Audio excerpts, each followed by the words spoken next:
Welcome back, mathematicians. In this video, we are going to calculate the average rate of change.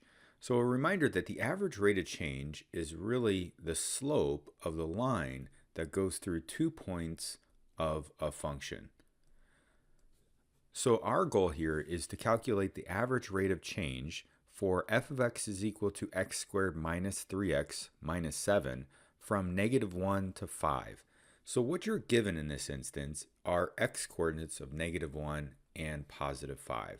And our first goal is to evaluate our function at those x coordinates to find the output, or y coordinates. So f of -1 is equal to -1 quantity squared minus 3 times -1 minus 7. We now evaluate this function, so we get +1 plus 3 minus 7, which is 4 minus 7, and that gives us a difference of -3. So my input is -1 and my output is -3. Let's repeat the process now for 5. So f of 5 is equal to 5 quantity squared minus 3 times 5 minus 7. This now gives us 25 minus 15 minus 7, which is 10 minus 7, which is +3. So now we have two x coordinates and we have two corresponding y coordinates. Again, what we're trying to find here is the average rate of change, which is essentially slope of a line. So the average rate of change, and the triangle represents change, is just simply the slope formula. So I'm going to designate my 5 as x sub 2, my -1 as x sub 1, which means that +3 will be my y sub 2 and -3 will be my y sub 1. If you prefer, I can go ahead and write these as ordered pairs, so that way it's a little easier to see this relationship, which would be -1, -3, and +5, +3. So now filling in our slope formula, which in the numerator is y sub 2 minus y sub 1, we would have +3 minus -3 over x sub 2 minus x sub 1, which is going to be +5 minus -1. Now we're going to find the difference in both the numerator and denominator, and in the numerator we get +6.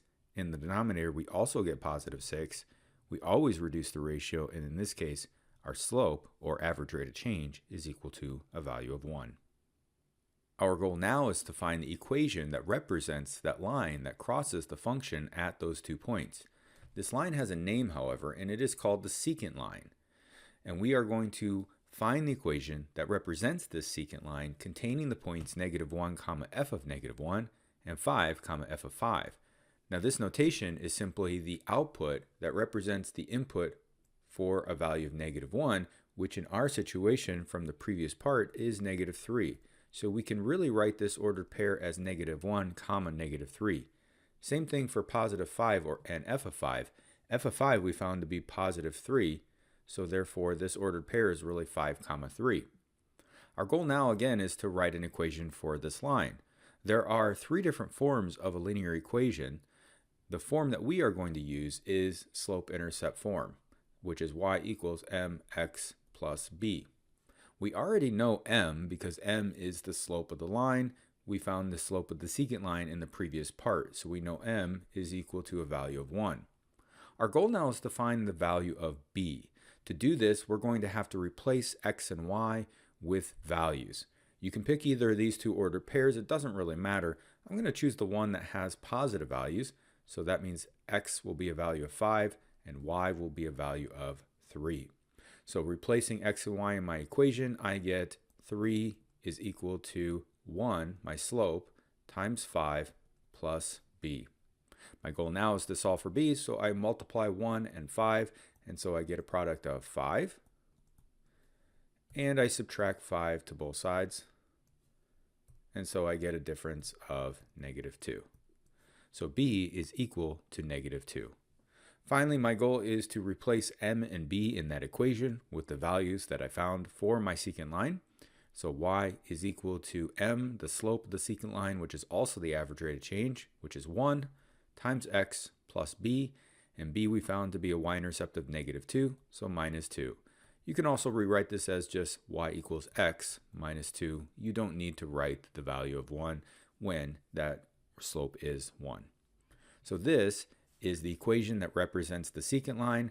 In other words, that's the equation that represents the line that goes through the 2 points of -1, -3 and 5, 3. All right, guys, good luck.